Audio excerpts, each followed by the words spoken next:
Þríhyrningsverslun nafn sem að verslun var gefið á, þetta aðalega á 17. og 18. og inn á 19. öldina.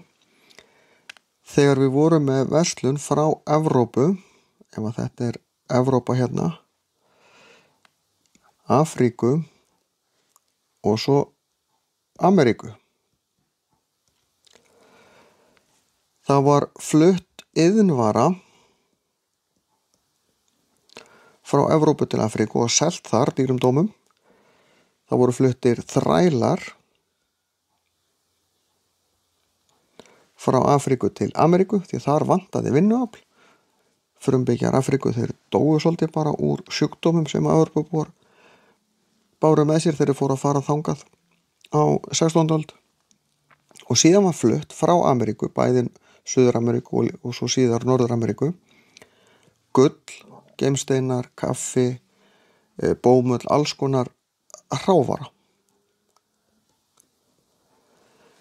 Og þeir sem að græddu á öllu þessu saman voru Evrópubúar.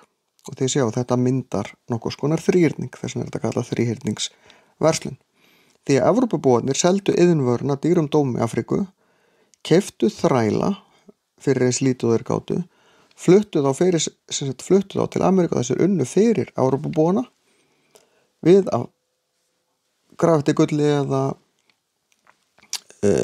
rækta eitthvað sem var svo flutt til Evrópu, þar var unnið úr því og svo var það selt annarkvort í Evrópu eða í Afríku eða eitthvað annar staðar.